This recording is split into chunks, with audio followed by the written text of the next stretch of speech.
أعوذ بالله من الشيطان اللعين الرجيم. بسم الله الرحمن الرحيم. الحمد لله رب العالمين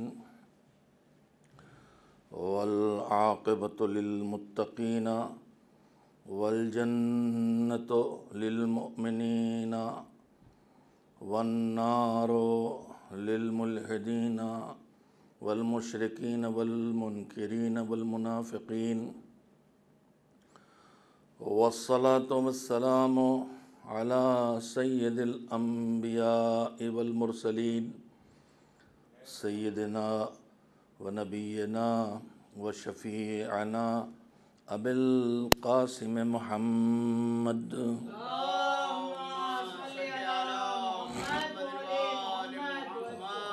وآله الطيبين الطاهرين المعصومين المظلومين، واللعنة الدائمة الباقية على أعدائهم أجمعين من الآن إلى يوم الدين.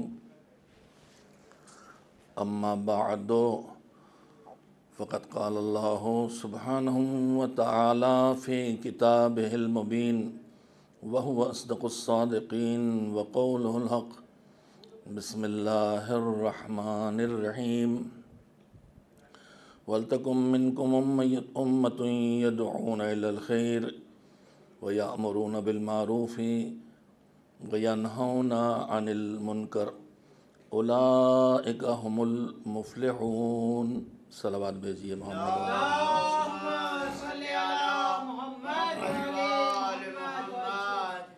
سوگواران امام مظلوم محرم الحرام 1443 ہجری کی آج چوتھی شب ہے. آپ حضرات کی خدمت میں چاند رات سے جو گفتگو کا سلسلہ شروع کیا تھا، اس کا عنوان رکھا گیا ہے، جو روز دہرا دیتا ہوں تاکہ ذہنوں میں آ جائے. عنوان رکھا گیا ہے عصر غیبت میں ایک حسینی کی ذمہ داریاں. اور جب ایک حسینی خود اپنی ذمہ داری ادا کرے گا تو ایک ایک حسینی مل کے ہی حسینی سماج بنتا ہے، حسینی معاشرہ بنتا ہے. لہذا یہ جو گزارش ہے کہ ایک حسینی کی ذمہ داری، اس سے یہ مراد نہیں ہے کہ صرف انفرادی ذمہ داریاں جو ایک ایک فرد پر لاگو ہوتی ہیں وہ بیان کی جائیں. مجھ پر اس حیثیت سے کہ میں اس سماج، اس سوسائٹی، اس معاشرے کا ایک جز ہوں، ایک اکائی ہوں، کچھ ذمہ داریاں عائد ہوتی ہیں اس اعتبار سے کہ میں ایک اکائی ہوں جو میری ذات سے تعلق رکھتی ہیں. مثلا نماز پڑھنا میری ذمہ داری ہے، اللہ کی طرف سے دیا ہوا فریضہ ہے، لیکن یہ میری ذات سے تعلق رکھتا ہے، اس کا میرے معاشرے سے کوئی تعلق نہیں ہے. لیکن یہی تعلق معاشرے سے بھی پیدا ہو جاتا ہے کہ اگر پورے معاشرے کو نمازی ہونا چاہیے تو معاشرے کا، سوسائٹی کا اپنا کوئی وجود تو ہے نہیں، یہی ایک ایک مل کے معاشرہ بنتا ہے. تو اگر ایک ایک فرد نمازی بنے گا تو معاشرہ نمازیوں کا کہلائے گا، اور اگر فرد نماز نہیں پڑھیں گے تو معاشرہ بھی بے نمازیوں کا کہلائے گا. اور اللہ نے ہمیں جن اچھے کاموں کے لیے رہنمائی فرمائی ہے، چاہے واجب قرار دے کے چاہے مستحب، اس کا ہدف یہی ہے کہ دنیا سے لے کے آخرت تک جو خیر ہے اچھا ہے، بھلا ہے، اس تک ہمیں پہنچا دے، اور جن کاموں سے روکا ہے چاہے حرام کے ذریعے چاہے مکروہ قرار دے کے، اس کا ہدف یہ ہے کہ ہمیں جو ہمارے لیے برا ہے، خراب ہے، تباہ کن ہے، شر ہے، اس سے ہمیں بچا دے۔ اس نے نظام ہمیں ضرور دیا ہے، لیکن نظام میں ہمیں مجبور نہیں کیا ہے۔ میں آج اپنی گفتگو اسی جگہ سے شروع کرتا ہوں، اس لیے کہ میں روز یہ جملے کہہ رہا ہوں کہ آخر اتنا اہتمام اور اتنا انتظام ہدایت کا ہے، اور اس کے باوجود اتنا بگاڑ کیوں ہے یا بگاڑ ختم کیوں نہیں ہوتا؟ تو عزیزو، اس کے پیچھے غور کرنے کی بات ہے۔ ہم نے دیکھا کہ اللہ نے جتنی چیزیں کائنات پوری خلق کی ہے، اس پر جو اس نے کام بانٹے ہیں اور ذمہ داریاں دی ہیں، اتنا اہتمام جو ہدایت کا پیغام پہنچانے کے لیے، انسانوں کو کامیاب کرنے کے لیے کہ دنیا کی نعمتوں سے بھی وہ فائدہ اٹھائیں، دنیا میں بھی اچھی زندگی بسر کریں اور آخرت میں بھی اچھی زندگی تک پہنچ جائیں اور کامیاب ہو جائیں، اس نے اتنا نظام بنایا، اتنے انبیاء، اوصیاء، اولیاء، ائمہ، مرسلین، صالحین، علماء، فقہاء سب لگا دیے اس کام پر۔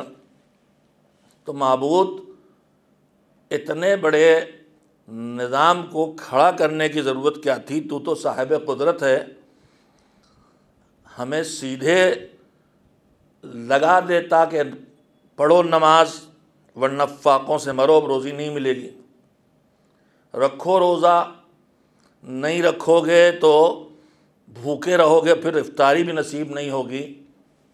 کچھ نہ کرتا تو خالی آخرت کا یقین جو ہمارے اندر کمزور ہے اور جس کی وجہ سے ہم قدم قدم پر تیرے احکام کی مخالفت کرتے ہیں، زبان سے کہتے ہیں عذاب ہے، ثواب ہے، لیکن وہ کام کرتے رہتے ہیں جن میں تو نے عذاب کا پکا وعدہ کیا ہے۔ تو اس کی وجہ صرف یہ ہوتی ہے کہ ہمیں آخرت پہ وہ یقین نہیں ہے جو ہمیں ان کاموں سے، ان گناہوں سے روک سکے۔ مالک تو ایک بار خالی ہمیں اپنے قبر کا منظر دکھلا دیتا کہ یہ دیکھ تیرا یہ حشر ہے، تو ہم سدھر جاتے۔ مگر مسئلہ یہی ہے کہ اگر اللہ کو ہمیں مجبور کر کے سدھارنا ہوتا تو اس سب نظام کی ضرورت نہیں تھی، مگر اس نے ہمارے لیے جو نظام بنایا ہے انسانوں کا، ہمارے اندر اتنی قابلیت رکھی ہے کہ وہ ہمیں مجبور کر کے ہم سے کام نہیں لینا چاہتا۔ ہمیں عقل، ہمیں شعور، ہمیں سمجھ، ہمیں سوجھ بوجھ، اتنی چیزیں عطا کر دی ہیں کہ ہم اچھائی اور برائی کو خود سے پہچان کر پھر اچھائی کو اپنائیں اور برائی سے بچیں۔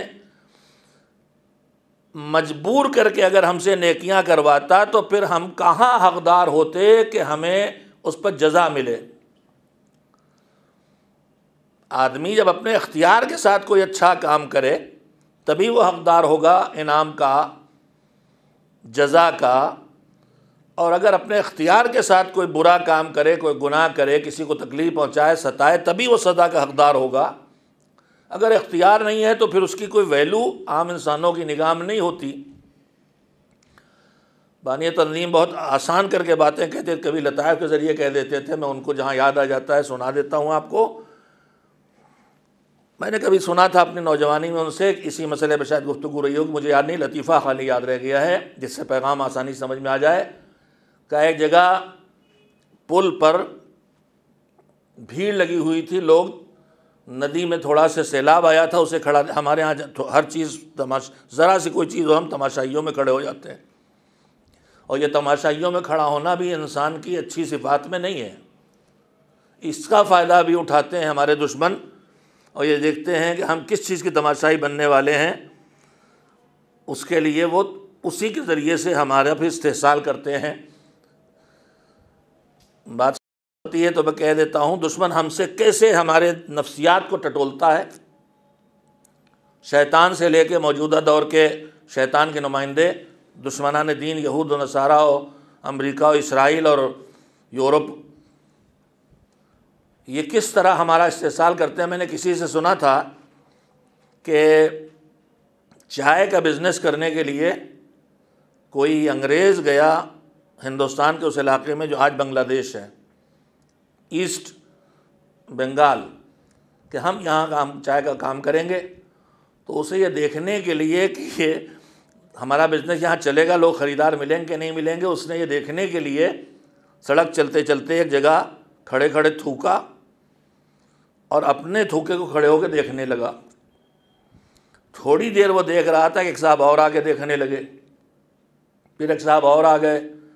اب سب لوگ ڈھونڈ رہے ہیں کہ کیا دیکھ رہا انگریز، اور یہ انگریز تھوڑی دیر میں وہاں سے ہٹ گیا، وہاں دیکھنے والوں کو بھیڑ لگ گئی۔ اس نے اپنی رپورٹ بھیجی کہ بالکل چلے گئے یہاں تماشائی بہت ہیں، ہر بات پر تماشا کرتے ہیں، یہاں ہمارا دھندا کاروبار چلے گا۔ پھر وہیں سے وہ لپٹن چائے وائے پلائی گئی فری میں، اور پھر چائے کی پوری قوم کو ہم کو عادی بنا دیا گیا۔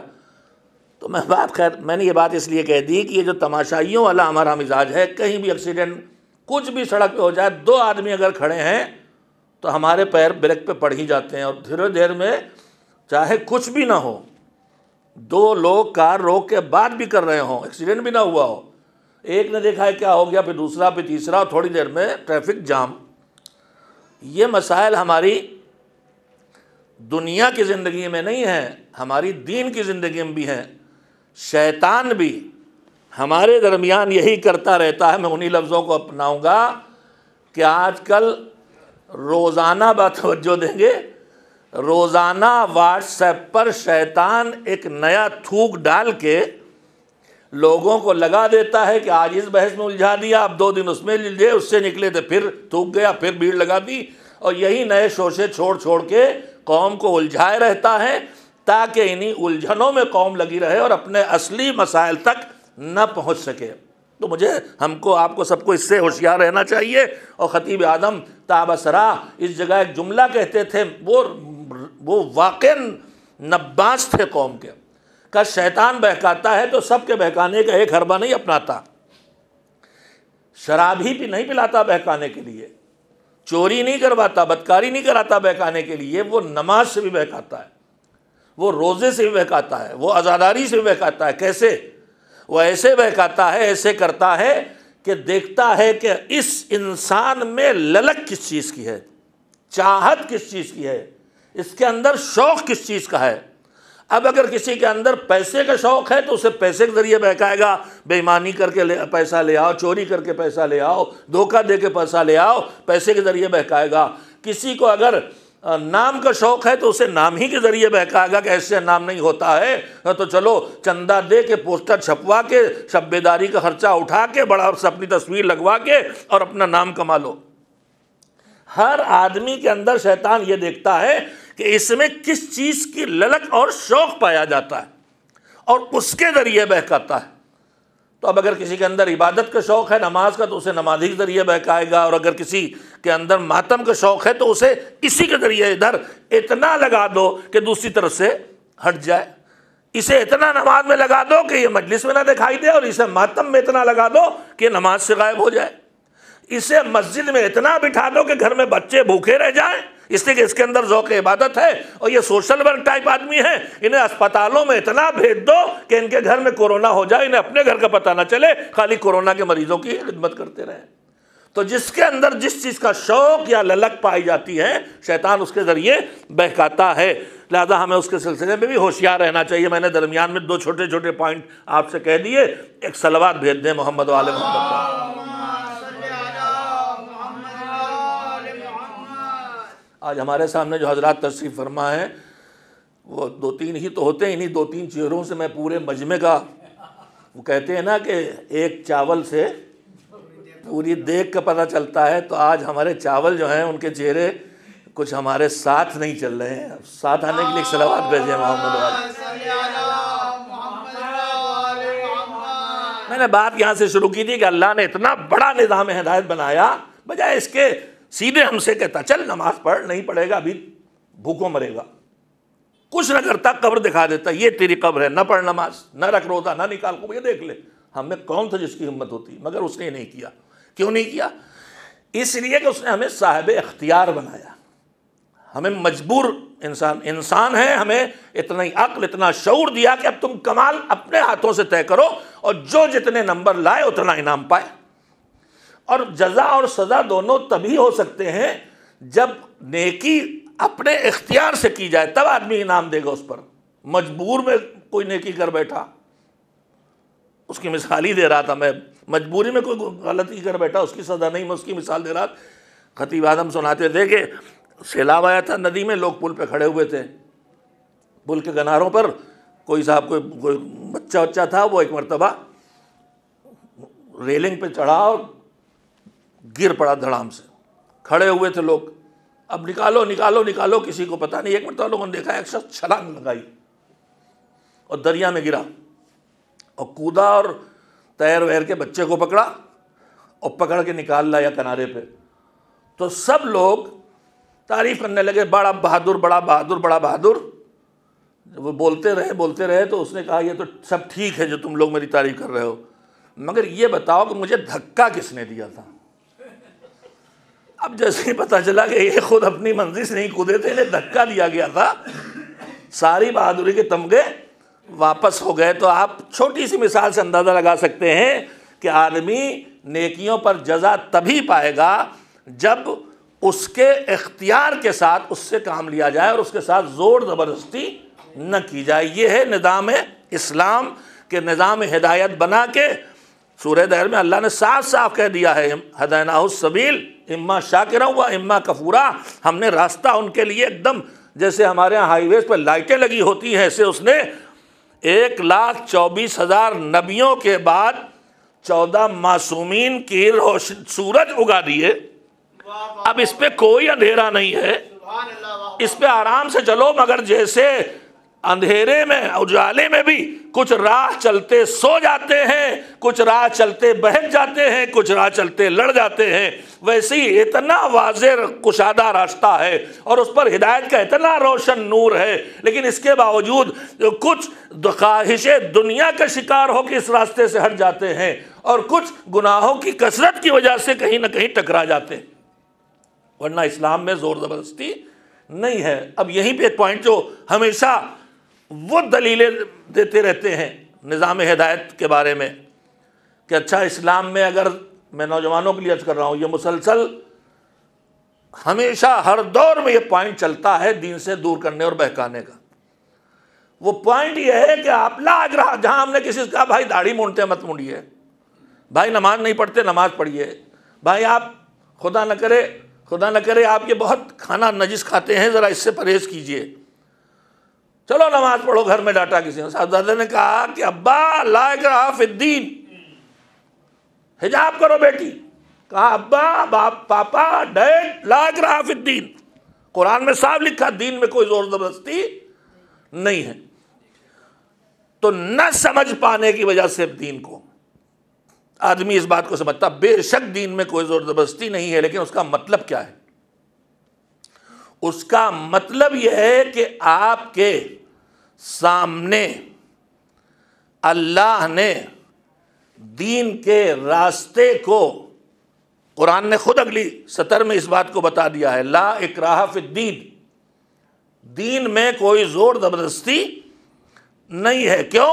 قد تبین الرشد من الغی، زور زبردستی کرنے کی ضرورت اس لیے نہیں ہے کہ ہدایت کا راستہ گمراہی کے راستے کے سامنے اتنا ہم نے کشادہ اور روشن اور واضح بنا دیا ہے کہ ہر ایک کو دکھائی دیتا ہے کہ یہ ہدایت کا راستہ ہے، یہ گمراہی کا ہے. تو اب وہاں زبردستی ہدایت کے راستے پہ دھکیل کے لانے کی ضرورت نہیں ہے.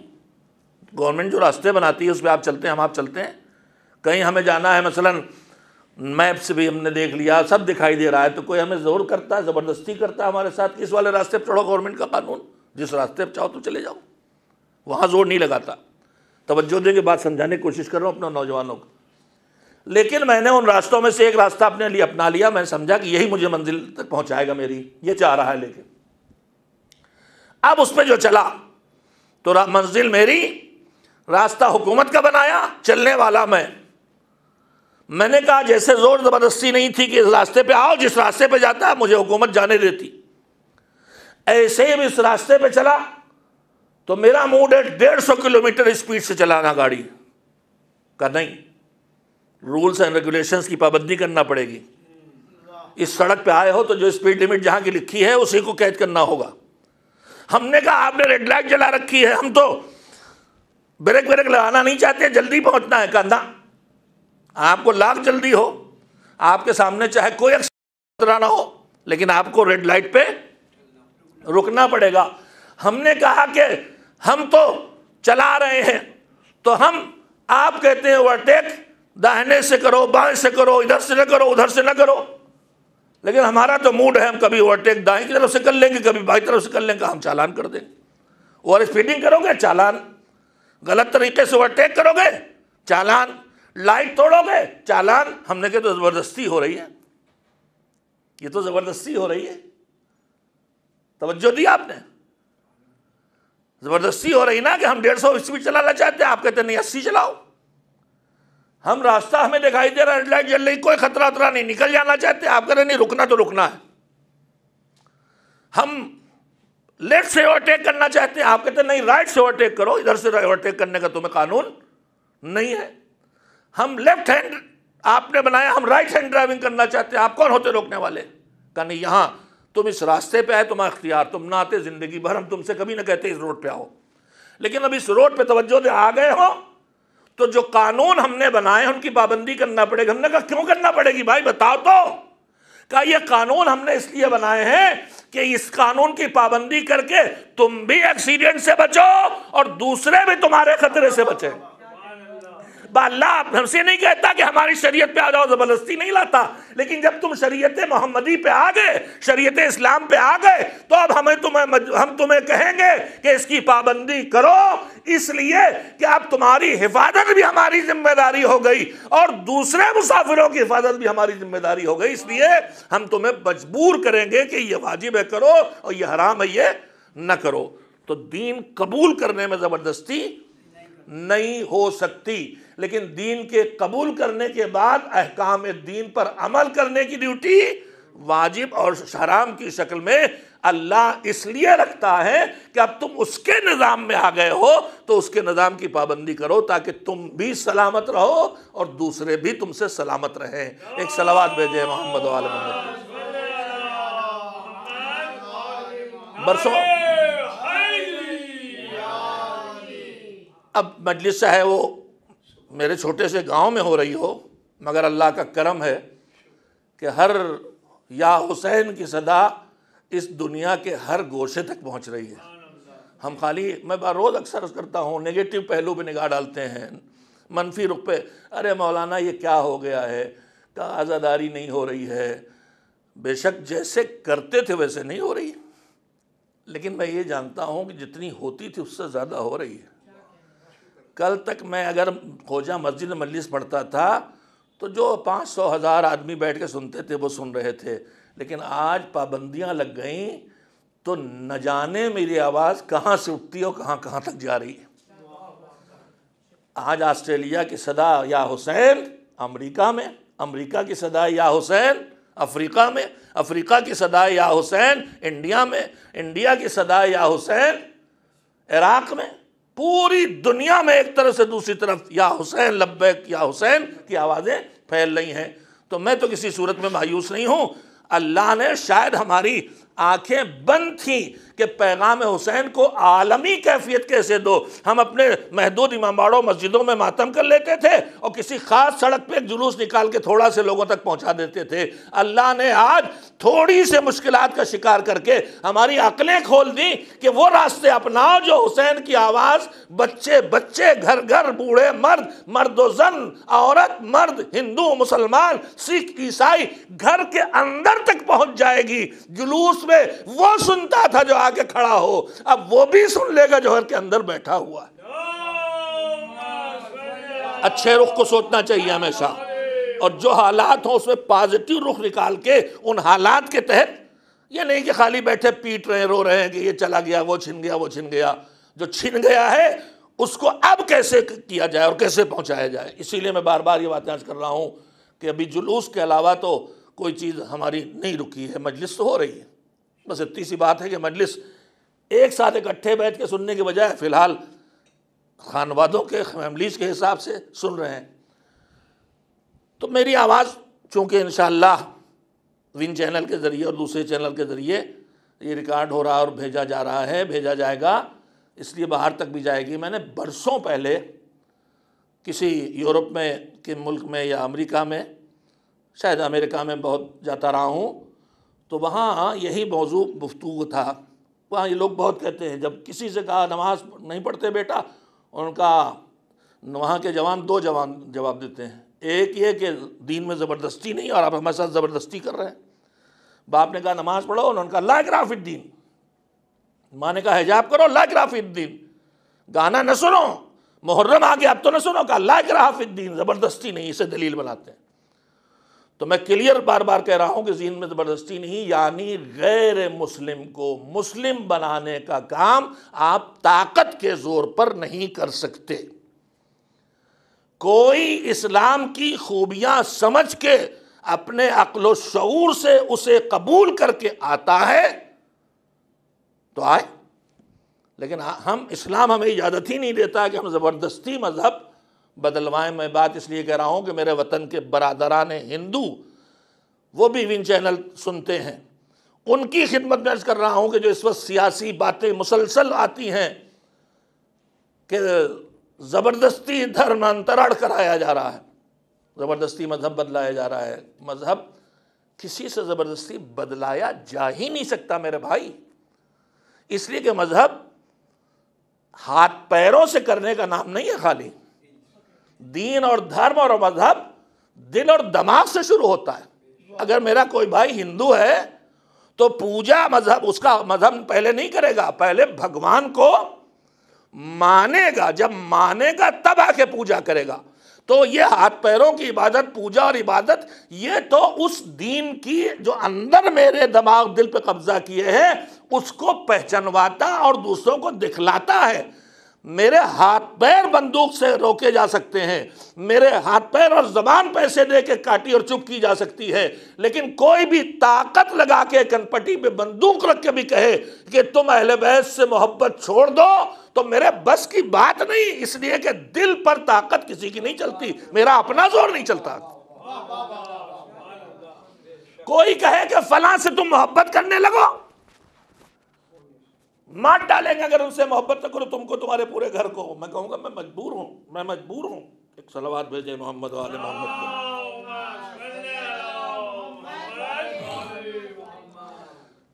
جن سے میرے دل میں دشمنی ہے کسی وجہ سے ہے، وہ میرے بس میں نہیں ہے۔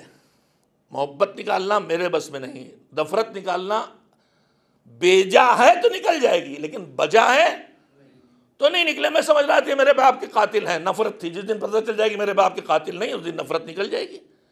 لیکن اگر میں اس کو قاتل سمجھاتا وہی قاتل نکلا، حکومت نے بھی طے کر دیا یہی قاتل ہے، پھر میری نفرت لاکھ چھین نہیں جانے والی۔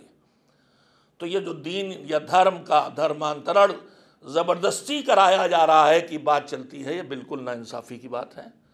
اگر کوئی پیسے لے کے مسلمان ہو جائے یا پیسے لے کے عیسائی ہو جائے یا پیسے لے کے مثلا ہندو ہو جائے تو وہ دھوکہ دے رہا ہے، اس لیے کہ خالی اپنے سامنے کے کاموں کو بدل رہا ہے، اندر سے اس کا دل پیسے لے کے نہیں بدل سکتا ہے۔ نہ محبت نفرت سے بدل سکتی ہے، نہ نفرت محبت سے بدل سکتی ہے، نہ ایمان انکار سے بدل سکتا ہے، نہ انکار ایمان سے بدل سکتا ہے۔ ایک صلوات بھیجے محمد و آل محمد علیہ۔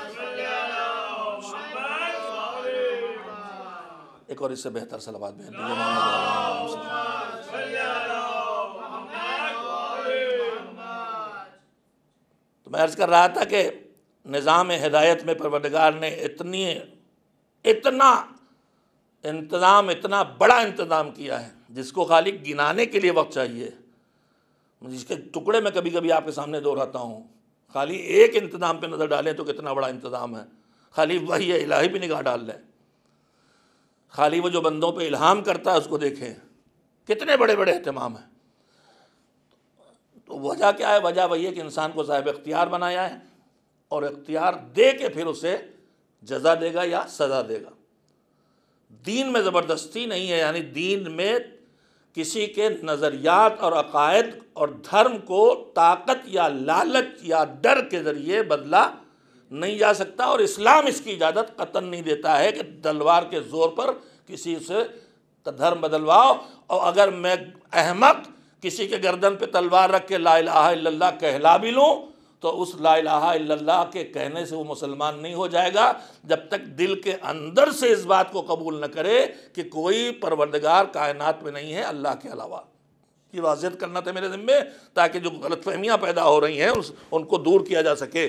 جو اب میں اپنے جوانوں کے لیے سنانا چاہتا تھا، تو برسوں پہلے کی بات ہے، ان ملکوں میں جہاں ایڈوانس ایجوکیشن ہے اور جو مذہب سے تعلیم کو الگ چھین کر دیا گیا ہے، تعلیم کو بھی الگ کر دیا گیا، تعلیم کو مذہب سے بھی الگ کر دیا گیا اور کلچر سے بھی الگ کر دیا گیا ہے، اور وہ خطرناک تلوار بنا دیا گیا ہے علم کو کہ جس پر کسی چیز کا کوئی کنٹرول ہی نہیں ہے، اس لیے کہ کنٹرول جو ہوتا ہے یا کلچر کا ہوتا ہے یا مذہب کا ہوتا ہے یا خاندان کا ہوتا ہے۔ ان ملکوں میں کنبہ بھی توڑ دیا گیا ہے، مذہب سے بھی الگ کر دیا گیا، کلچر سے بھی الگ کر دیا گیا۔ ایک تلوار ایک ناسمجھ جوانوں کے ہاتھوں میں علم کی پکڑا دی گئی ہے، اب وہ اس علم کی تلوار سے روزانہ ہیکنگ کرتا ہے، لوگوں کو ستانا ہے۔ کیا بچے، چھوٹے چھوٹے بچے کمپیوٹر ایکسپرٹ ہو کے ہیکنگ کر کے خلل کتنے بڑے بڑے کھڑے کر دیتے ہیں۔ اس کے پیچھے کیا ہے؟ پیچھے وجہ یہی ہے کہ ان کو علم دیا جا رہا ہے، یعنی اسلحہ بندوق ہاتھ میں دی جا رہی، لیکن بندوق چلانے کے اصول انہیں نہیں سکھائے جا رہے ہیں، نہ انہیں اخلاق سکھایا جا رہا ہے، نہ انہیں تہذیب سکھائی جا رہی ہے، نہ انہیں کلچر سے جوڑا جا رہا ہے، نہ انہیں خاندان سے جوڑا جا رہا ہے۔ کسی بھی کلچر سے، خاندان سے آدمی جڑے گا، کسی بھی دھرم و مذہب سے جڑے گا تو دنیا کا کوئی دھرم و مذہب، چاہے اصلی ہو چاہے انسانوں کو بنایا ہو، برائی کی طرف نہیں بلاتا، اچھائی کی طرف لے کے آتا ہے۔ جتنا دین سے دور کرو گے تعلیم، یہ مصیبت بنتا چلا جائے گا۔ تعلیم کے ساتھ، تعلیم میں دھرم اور مذہب اور کلچر اور اخلاق اور انسانیت دوستی اور ایثار ہوگی تو یہی تعلیم وہ ایٹم کا معاملہ آگے بڑھائے گی جس سے بجلی بن کے دنیا کے کام آئے، اور یہی انسانیت سے، کلچر سے، خاندان سے، مذہب سے دور ہوگا تو یہی آئٹم سے وہ بم بنا دیا جائے گا جو دنیا کو تباہ کرے۔ اسی ایجوکیشن سے بگاڑا بھی جاتا ہے، بنایا بھی جاتا ہے۔ دین کے ساتھ، مذہب کے ساتھ، کلچر کے ساتھ، انسانیت کے ساتھ نہ ہوگی تو نقصان پہنچائے گی۔ تو وہاں کی تعلیم ایسی، لہذا ماں باپ کی بھی کوئی حیثیت نہیں رہ گئی۔ دو باتیں وہاں بہت سننے کو ملتی ہیں، ایک بہت پکی مذہب والی جواب دیتا ہے جوان، بیٹے کا نماز پڑھو، کہا پاپا کیوں؟ لا اکراہ فی الدین، آپ نے تو بڑا ہے کا بتایا، حجاب کرو، لا اکراہ فی الدین، مجلس چلو، نہیں جائیں گے، زبردستی نہیں، لا اکراہ فی الدین۔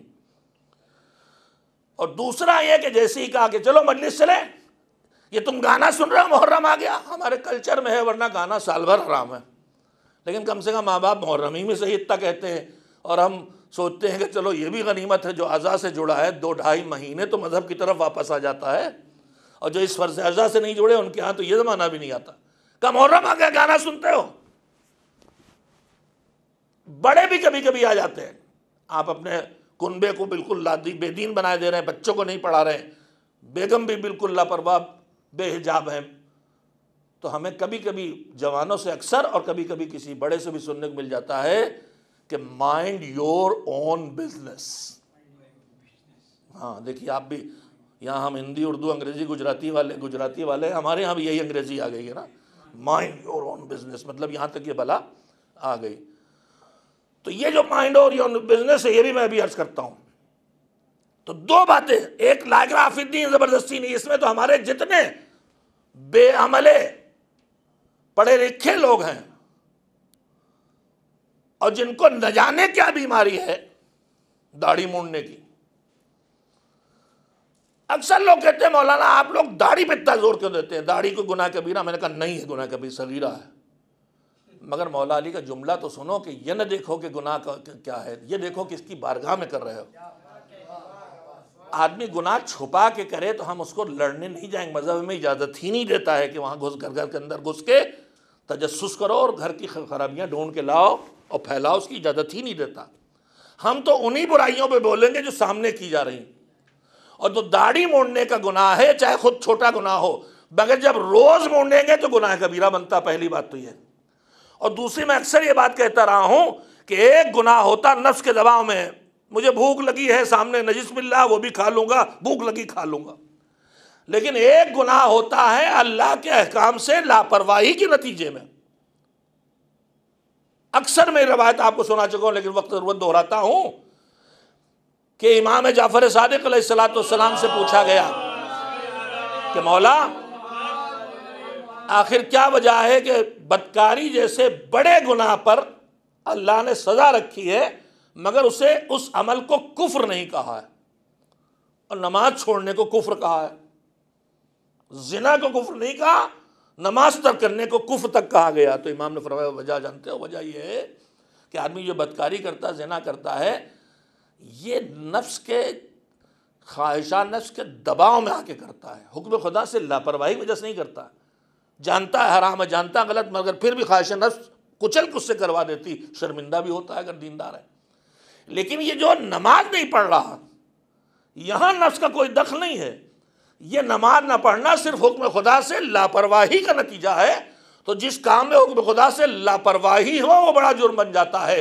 دیکھیے، ایک ہوتا میں اس حکومت میں رہتا ہوں اور حکومت کا قانون ہے، مثلا میں یہ کہتا ہوں لائٹ پہ رکنا، اور میں نہیں رکا، توڑ دیا، مجھے سزا ملے گی، مگر 1000 2000 جرمانہ، 2-4 مہینے قید، جو بھی سزا حکومت نے رکھی ہو۔ لیکن اگر میں لائٹ اس لیے توڑوں کہ میں یہ کہوں کہ میں اس حکومت کا قانون نہیں مانتا اس لیے لائٹ توڑ رہا ہوں، تو لائٹ توڑنا چھوٹا سا جرم ہے، مگر میں یہ توڑ اس لیے رہا ہوں چوراہے کی لائٹ کو کہ میں قانون توڑ کے بغاوت کر رہا ہوں۔ تو جب جرم بغاوت کی شکل اختیار کر لے تو بڑا گناہ ہو جاتا ہے۔ داڑھی مونڈنا خالی گناہ نہیں ہے، اللہ سے بغاوت ہے کہ تو روز منع کرے گا مگر میں روز کروں گا، پلاننگ کر کے یہ کام آدمی کرتا ہے۔ اور پھر توبہ کرنا اس کے ساتھ مذاق اڑانا ہے۔ روایت میں معصومین نے کہا ہے کہ جب توبہ کرو تو ہر گناہ چھوڑنے کی نیت کرو۔ اب اگر داڑھی مونڈنے کا ارادہ ہے اور پھر توبہ کر رہا، اللہ توبہ توبہ، مگر کل داڑھی مونڈوں گا، تو یہ توبہ نہیں، اللہ کا مذاق ہے۔ اور پھر اس کے بعد وہ گناہ جو کھلم کھلا کیا جائے اللہ اس کو ناپسند کرتا ہے، اس لیے ہم اس پہ ٹوکتے ہیں۔ مرد داڑھی موڑیں گے تو ٹوکیں گے، عورتیں بے حجاب نکلیں گے تو ٹوکیں گے۔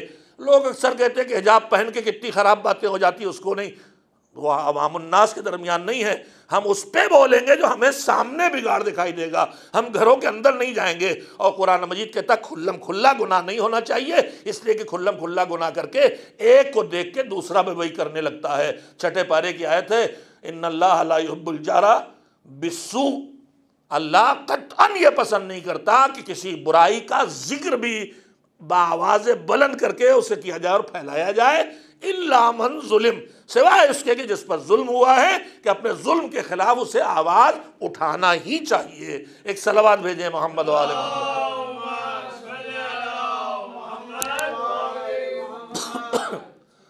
تو جو آواز آتی ہے کہ لا اکراہ فی الدین، ہم نماز نہیں پڑھیں گے، زبردستی نہیں چلے گی ہمارے ساتھ، ہم مجلس نہیں جائیں گے، ہم روزہ نہیں رکھیں گے، ہم شب قدر کے اعمال نہیں کریں گے، مائنڈ یور اون بزنس ایک، اور لا اکراہ فی الدین ایک۔ تو یہ لا اکراہ فی الدین اس سلسلے میں سن لیا، میں نے وہاں مثال دی تھی، وہی دہرانا چاہتا ہوں۔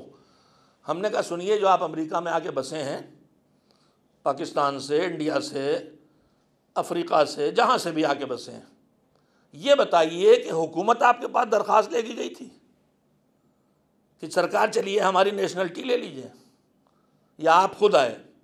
کہ نہیں، حکومت بالکل نہیں گئی تھی، ہم تو خود آئے، زور لگا کے آئے۔ ہم نے کہا آپ مجبور ہو کہ یہاں کی نیشنلٹی آپ نے لی ہے یا اپنے اختیار سے؟ کہ نہیں، ہم نے اپنے اختیار سے لی، یہی ہے نا جواب، ہم نے اپنے اختیار سے نیشنلٹی لی ہے، حکومت نے مجبور نہیں کیا، کوئی زبردستی ہمارے ساتھ نہیں کی گئی۔ ہم نے کہا ہم نے اپنے اختیار سے نیشنلٹی لے لی، اب ہم حکومت میں، اب ہم یو ایس کے باشندے ہو گئے، پاسپورٹ آ گیا ہمارے پاس۔ اب ہم نے کہا یو ایس میں دنیا بھر میں سب سے آزادی ہے، اور میں آیا ہوں انڈیا سے، وہاں لیفٹ ہینڈ ڈرائیونگ تھی، میں یہاں بھی لیفٹ سائڈ پہ چلاؤں گا، پولیس چالان کرے گا، بس آگے کی مثال آپ متوجہ ہو گئے۔ میں نے کہا میں لائٹ پہ نہیں رکے گا، چالان ہوگا۔ میں نے کہا کہ میں سڑک پہ کوڑا پھینکوں گا، چالان ہوگا۔ تو ہم نے کہا آپ کے ہاں تو بڑی آزادی ہے، آزادی کیوں روک رہے ہیں؟ یہ کون سی زبردستی ہے؟ کہا یہ زبردستی اس لیے ہے کہ اگر ہم تمہیں کنٹرول نہیں کریں گے تو تم اب ہو گئے تم ہماری ذمہ داری نیشنلٹی لے کے، ہمارے ملک کے باشندے، اب تمہاری حفاظت ہماری ذمہ داری بن گئی، تمہیں کنٹرول نہیں کریں گے، تم خود بھی ڈیمیج ہوگے، دوسرے کو بھی ڈیمیج کرو گے۔ اللہ کہتا ہے اسلام میں ہم زبردستی کھینچ کے نہیں لائیں گے، جہاں جی چاہے جاؤ، مگر اسلام کے دائرے میں آؤ گے تو بن گئے ہماری ذمہ داری۔ اب تمہاری دنیا و آخرت کو بچانا بھی ہمارا کام ہے، اور تمہیں دوسروں کو بھی تمہاری مشکلات سے، ڈیمیج کرنے کے خطرات سے بچانا بھی ہماری ذمہ داری ہے۔ لہذا یہاں ہم طاقت کا بھی استعمال کریں گے، کم سے کم واجب کروا کے رہیں گے، کم سے کم حرام سے روک کے رہیں گے۔ ایک صلوات بھیجیں محمد و آل محمد۔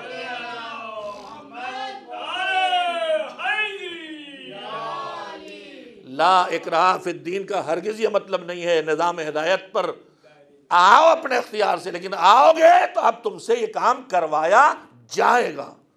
اور یہیں سے کلیئر ہو گیا کہ امر بالمعروف اور نہی عن المنکر کیوں؟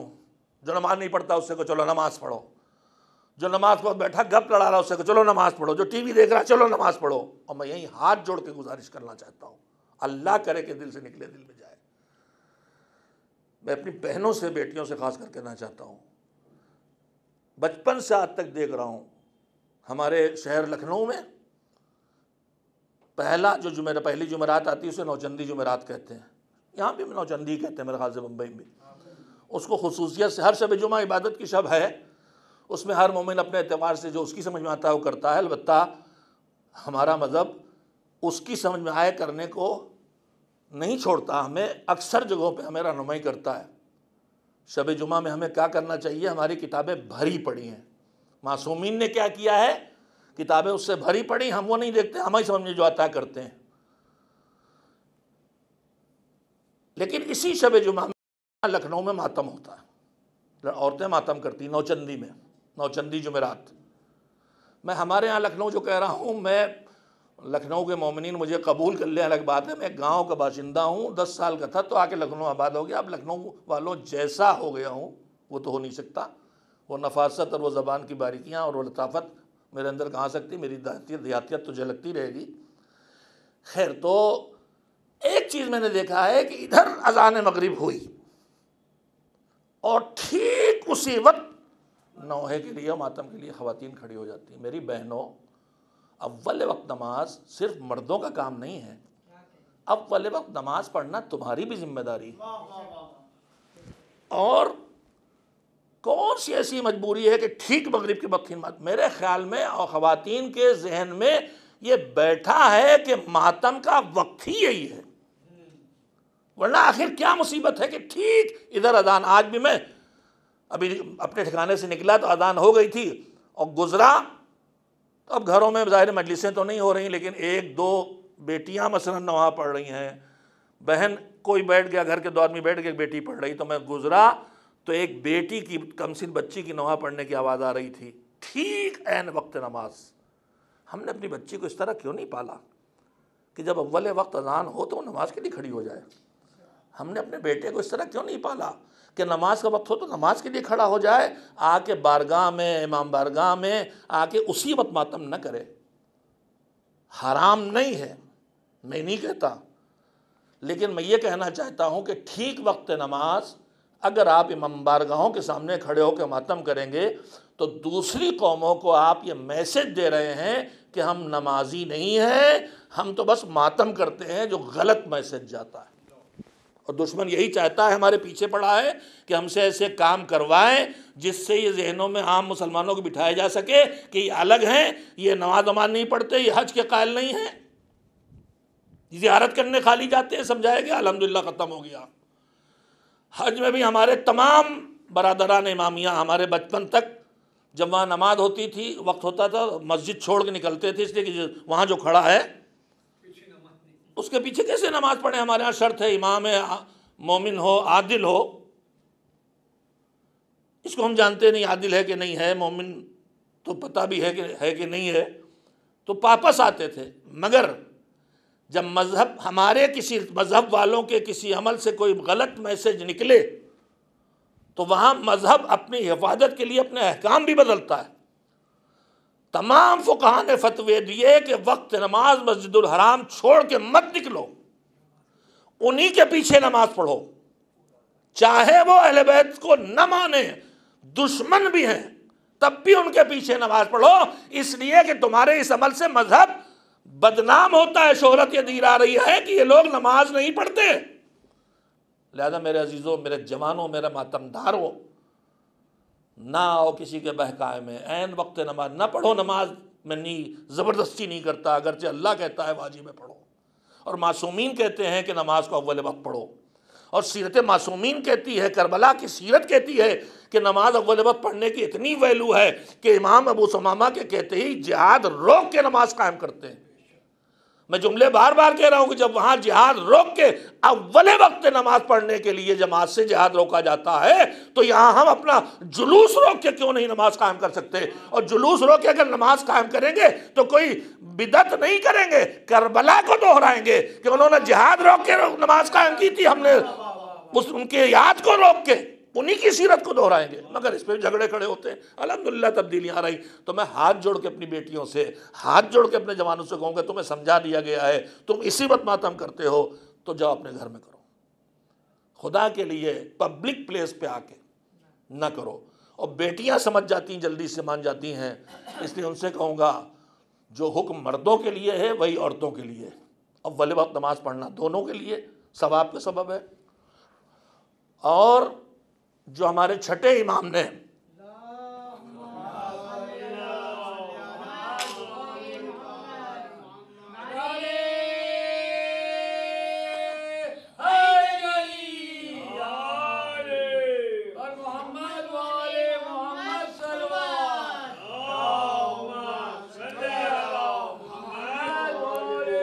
تم کو میسج دیا تھا، یہ بتائیے سال زندگی ہمارے ماں باپ کے ساتھ، اپنے بزرگ علماء کے ساتھ گزرتی ہے، لیکن جو جاتے جاتے کہہ جائے کچھ، بڑا بھائی گیا دنیا سے، کچھ جاتے جاتے کہہ گیا، باپ گئے دنیا سے، ماں گئی جاتے جاتے کہہ گئیں، محلے کے پیش نماز بزرگ تھے جاتے جاتے دنیا سے کہہ گئے، تو آدمی پوری کوشش کرتا ہے کہ ہماری اماں جاتے جاتے کہہ گئی تھی، کچھ نہ ہو پائے یہ ضرور کریں گے، ہے کہ نہیں ہے؟ تو سنو، تمہارا وہ امام جس کے نام پہ تم جعفری کہلاتے ہو، وہ جاتے جاتے تم سے کیا کہہ گیا؟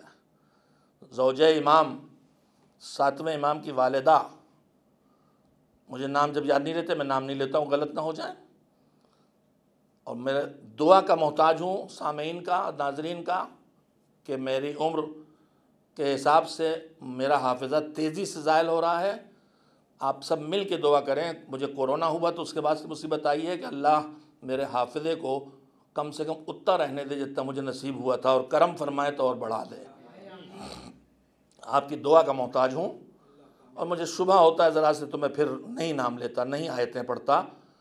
چھٹے امام کی اہلیہ زوجہ جو ساتویں امام کی والدہ ہیں، امام جعفر صادق علیہ السلام کی شہادت کے بعد آپ کے ان اصحاب میں سے جو مقرب ترین اصحاب تھے، محمد ابن مسلم، یہ جناب زرارہ، ان میں سے کوئی، وہ بھی مجھے یاد نہیں رہ گیا، وہ آئے تعزیت کے لیے۔ تو امام کی زوجہ نے جو ساتویں امام کی والدہ ہیں، ان سے صحابی سے کہا کہ سنو، تمہارے امام کی کچھ عجیب سی بات ہے جو انہوں نے وقت موت جو کیا، میں تمہیں سنانا چاہتی ہوں۔ کہ کیا ہوا؟ کہ وہ غش میں پڑے تھے، آنکھیں بند کی، ایک مرتبہ انہوں نے آنکھیں کھول کے کہا کہ میرے سارے کنبے والوں کو جمع کرو، کنبے کے لوگ آ گئے، دور دراز نزدیک سب رشتہ دار، اور غلاموں اور کنیزوں کو جمع کرو، ان کو بھی بلا لیا، جن کو گھر کے اندر جمع کر سکتے تھے سب کو بلایا، کنبہ بھی، غلام اور کنیز بھی، یعنی جن سے رابطہ ہے، ان کو سب کو جمع کیا، اور اس کے بعد آنکھیں کھولی، اور اس کے بعد فرمایا کہ اِنَّا شَفَاعَتَنَا لا تنالو مستخفاً بالصلاح، جس کا ترجمہ یہ ہے کہ اِنَّا کا لفظ جب آتا ہے تو زور لگاتا ہے، یعنی اس میں شبہ نہیں کوئی، بے شک ہماری شفاعت لا تنالو نہیں پہنچے گی مستخفاً بالصلاح، جو نماز کو ہلکے میں لے۔ مستخفاً کا ورڈ ہے استخفاف، اردو میں بھی گاڑی اردو میں بولا جاتا ہے استخفاف، یعنی کسی کو خفیف لینا، ہلکے میں لینا۔ ہماری شفاعت، توجہ دیں اس لفظ پہ، ہماری شفاعت، ہم یہ نہیں کہا کہ ہم تمہاری شفاعت نہیں کریں گے اگر نماز کو ہلکے میں لوگے، یہ نہیں کہا ہے، کہ ان شفاعتنا لا تنالوا مستخفا بالصلاۃ۔ ہر چیز کا ایک رینج، ایک دائرہ ہوتا ہے۔ ان کے جو اختیارات ہیں، اس کے بڑے اختیار کا دائرہ اللہ کا ہے، بس اللہ کا دائرہ اختیار ان سے ہی بڑا ہے، باقی ان کے دائرہ اختیار سے بڑا کسی کے پاس اختیار کا دائرہ، تو ان کی شفاعت کا دائرہ بھی بہت بڑا ہے۔ مگر شفاعت پانے کی شرطیں بھی ہیں، ہر ایک کی شفاعت کریں گے نہیں، مومن ہونا چاہیے، اور بھی شرطیں ہیں۔ گنہگار کی شفاعت کریں گے، لیکن گنہگار بھی کوئی بھی گنہگار نہیں، اس کی شرطیں ہیں، جا کے دیکھ لیں، آپ پڑھ لیں، کوئی بھی بغیر شرط کے نہیں ہے۔ تو امام کا یہ کہنا کہ لا تنالوا مستخفا بالصلاۃ، ہماری شفاعت نہیں پہنچے گی اس تک جو نماز کو ہلکے میں لے۔ شفاعت نہیں پہنچے گی کا جملہ کہنے کا مطلب یہ ہے کہ ان کے دائرے شفاعت میں نماز کو ہلکا لینے والا اندر آ ہی نہیں پائے گا کہ اب امام شفاعت کرے۔ ایک طرح سے ہی کہیے کہ نماز کو اہمیت دینا ایک پاس ہے، جس پاس کے بغیر اس ایریے میں نہیں آ سکتے جو ایریا شفاعت پانے کے لیے بنایا گیا ہے، کہ یہاں کون کون شفاعت حاصل کرے گا۔ کم سے کم نماز کو اہمیت دو گے تو اس میں داخل ہوگے، تمہارے 1000 گناہ ہے، پھر آگے ان گناہوں میں ہماری شفاعت چلے گی، لیکن ہلکے میں لوگے تو نہیں چلے گی۔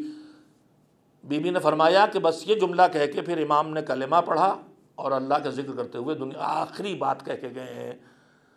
تو میرے بیٹوں، میرے جوانوں، عزاداروں، حسین پہ رونے والوں، اپنے بدن کو حسین کے نام پہ بری طرح سے مجروح کر دینے والوں، میں تمہارے جذبات کی قدر کرتا ہوں، تمہاری محبت کی قدر کرتا ہوں، تمہاری اس لگاؤ کو جو کی قدر کرتا ہوں، مگر میرے بچوں، خدا کے لیے سنو تمہارا امام تم سے کیا کہہ رہا ہے۔ اپنے جذبات کی حکومت قائم نہ کرو، اپنے امام کی حکومت اپنے اوپر قائم کرو۔ تمہارے جذبات تم سے کچھ بھی کہہ سکتے ہیں، لیکن دیکھو تم عباس کے ماننے والے ہو، جن کے جذبات ان سے جو بھی کہہ رہے تھے، لیکن انہوں نے ایک قدم اطاعت مولا سے لگ نہیں ہٹایا۔ جانے والا جاتا ہے کہہ کے جائے تو کتنا آدمی اس کا خیال کرتا ہے۔ تمہارا چھٹا امام جس کے نام پہ نظر کرتے ہو 22 رجب کو، جس کے نام پہ جعفری کہلاتے ہو، کہہ گیا ہماری شفاعت نہ پہنچے گی اس تک جو نماز کو ہلکے میں لے۔ اب یہ نماز کو ہلکے میں لینا کیا ہے؟ قضا کرنا ہلکے میں لینا نہیں ہے، وہ تو ہے ہی بہت بڑا جرم۔ آپ اس حدیث کی تفسیر پڑھنے جائیں تو اس میں آتا ہے کہ نماز کو ہلکے میں لینا کہ دوسرے کاموں میں آدمی لگا رہے اور نماز کو ڈھکیلتا رہے۔ اگر میں بیٹھ کے باتیں کر رہا ہوں اور نماز کا وقت ہو گیا ہے تو میں نے نماز کو ہلکے میں لیا، باتیں کرنے کو اہم کیا ہے۔ اگر میں ٹی وی دیکھ رہا ہوں اور نماز کا وقت نکل رہا ہے تو اس کا مطلب میں نے نماز کو ہلکے میں لیا ہے۔ لہذا کہاں سے آ گیا وقت نماز کھڑے ہو کے خاص ماتم کیا جائے چوچندی میں؟ اسی وقت آ کے جب جماعت مسجد کے اندر ہو رہی، اسی وقت بارگاہ کے سامنے کھڑے ہو کے آ کے ماتم کیا جائے۔ ہمارے دیکھیں آپ روزوں پہ جائیں، نجف جائیں، کربلا جائیں، اصلی جگہ تو وہی ہے نا، اہل علم کے ہاتھوں میں ہے، وہ فقہا کے ہاتھوں میں ہے۔ وہاں سارے چاہنے والوں کی بھیڑ اذان ہونے کے بعد جماعت میں شامل ہو جاتی ہے۔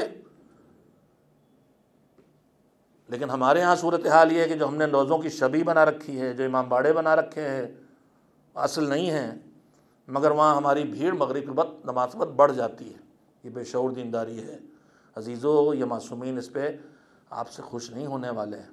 جب عصر روزوں میں بھی اس وقت زری کے ارد گرد جماعتیں قائم کر کے نماز قائم کر دی جاتی ہے، تو جہاں شبیہیں ہیں، مرد ہوں چاہے عورتیں، اور مرد تو پھر جماعت پڑھ لیتے ہیں، لیکن عورتیں نہ جانے اپنے لیے کیا سمجھتی ہیں کہ ان کو اول وقت نماز نہیں پڑھنا۔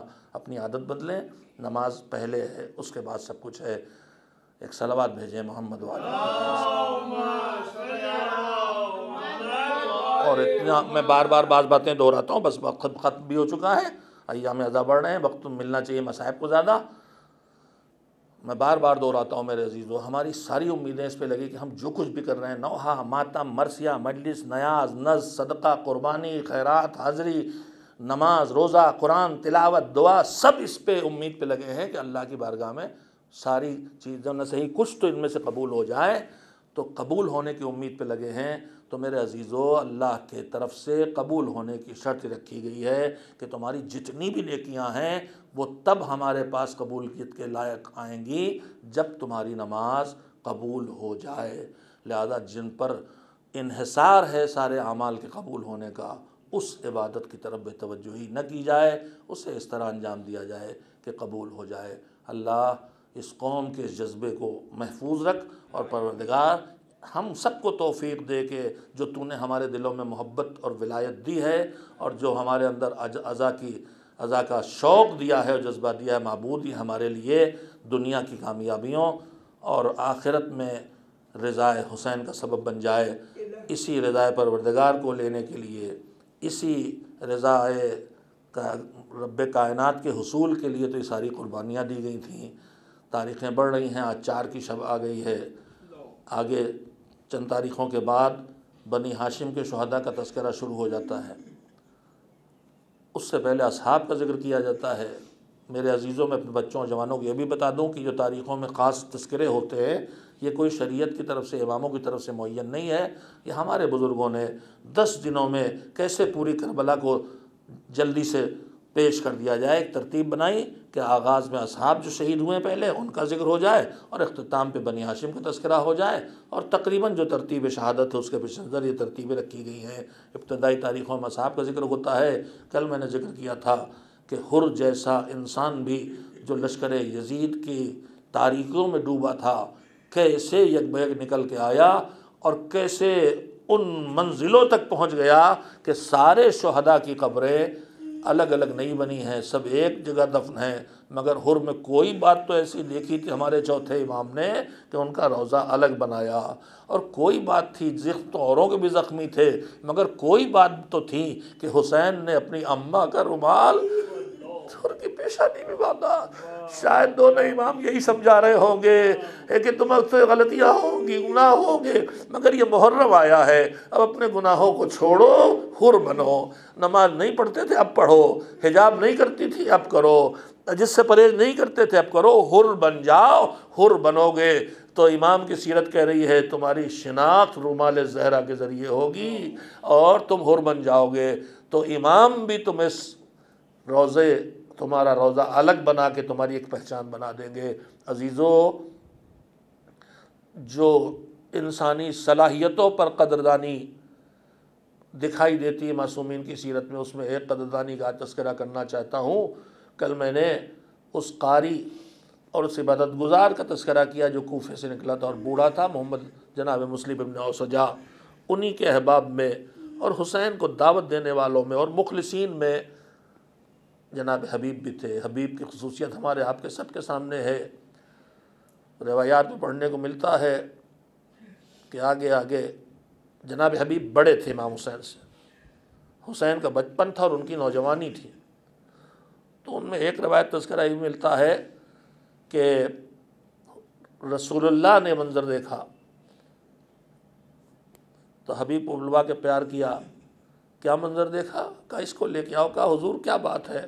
کہا میں نے دیکھا ہے کہ میرا نواسا حسین آگے آگے چلتا ہے، تو یہ پیچھے پیچھے اس کے زمین پر قدموں پہ جا پڑتے قدم، ریت کے ذروں کو اٹھا کے آنکھوں لبوں سے لگاتا۔ یہ تھے حبیب جن کے اندر اس بچپن اور نوجوانی سے سچائی کی شناخت اتنی مضبوط تھی، معرفت اتنی مضبوط تھی۔ اسی صفت کو حسین نے رجل فقیہ کہہ کے یاد کیا اور خط لکھ کے بھیجا کہ حسین ابن علی کی طرف سے رجل فقیہ حبیب ابن مظاہر کے نام۔ حبیب تم بڑے خاندان کے ہو تو ہمارے درد کو سمجھتے ہو، تمہاری کیفیت کو جانتے ہو، حبیب ہم تمہارا انتظار کر رہے ہیں، ہماری مدد کی ضرورت ہے۔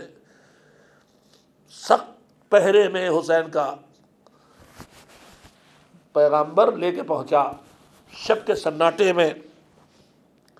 سناٹے میں دروازے زنجیر بجائی، اندر وہ لمحہ ہے جب حبیب اور ان کی زوجہ ساتھ بیٹھ کے کھانا شروع کر رہے ہیں، زنجیر بجی، حبیب اٹھ کے گئے، واپس آئے تو ہاتھ میں درچہ ہے۔ زوجہ نے پوچھا کیا ہے؟ حالات ایسے ہیں کہ انسان اپنے گھر کے اندر بھی ہر بات کھل کے نہیں کر سکتا، اور اس کے ساتھ سارے اعتماد کے باوجود امام حسن مجتبیٰ کے گھر کے اندر ہی سے زہر دیا گیا ہے، اتنے خراب حالات اسے آپ کیفیت محسوس کریں، اور پھر ایک وجہ اور دوسری بھی ہو سکتی ہے کہ مومنہ کے جذبے کا کیسے پتہ چلتا؟ بہرحال کا کیا ہے کا خط آیا، کس کا؟ حسین کا کیا ہے کا بلایا ہے، کا پھر تم نے کیا سوچا؟ کا دیکھیں گے کیا کرتے ہیں۔ حبیب کا جملہ نہ ہوتا تو حبیب کی مومنہ کی کیفیت سامنے نہ آتی۔ کا دیکھیں گے کیا کرتے ہیں۔ کا تم کیسی بات کر رہے ہو؟ فرزند زہرا تمہیں مدد کے لیے بلایا، تم سوچو گے تو کیا کرتے ہیں میرے بچوں، میرے جوانوں، بوڑھوں، مردوں، عورتوں، میں خود۔ ارے فرزند زہرا تو ہمیں بھی بلا رہا ہے۔ حل من ناصرین ینصرنا کی صدا تو اب بھی ہمارے کانوں میں آ رہی ہے، ہم بھی تو حبیب بنے۔ اس وقت وہ جا کے جان دے سکتے تھے، ہم اس وقت جو کر سکتے ہیں وہ کریں۔ کم سے کم اپنے مولا کے پیغام پہ ہم بھی تو کام دھریں، دین تو اپنائیں، سجدوں کو تو بچائیں۔ کہ نہیں ایسی کوئی بات نہیں ہے، میں تو بس یوں ہی کہہ رہا تھا۔ تو جا کے ایمان سامنے آ گیا۔ رات کے سناٹے، انتہائی خطرناک ماحول ہے، گھوڑے پہ گھر سے سوار ہو کے نہیں نکلے کہ دیکھنے والے جاسوس فوراً بتا دیں گے حبیب گھوڑے پہ بیٹھ کے گئے اور پھر پیچھا ہوگا، پکڑے جائیں گے۔ اگلے دن کہا غلام سے دیا کہ تم شام ہو جائے جب تو گھوڑا ان راستوں سے لے کے نہ جانا جن سے عام طور پہ چلتے ہیں، چھپ چھپا کے کوفے میں وہاں پہنچ جانا جہاں سے کربلا کا راستہ اور معروف راستہ نہیں۔ وہ غلام گھوڑے کو لے کے چلا گیا، یہ پیدل پہنچے، دیر ہوئی تھوڑی، پہنچے تو غلام کہہ رہا تھا کہ پریشان نہ ہو، اگر میرا آقا نہ آ سکا تو میں تجھے لے کے چلوں۔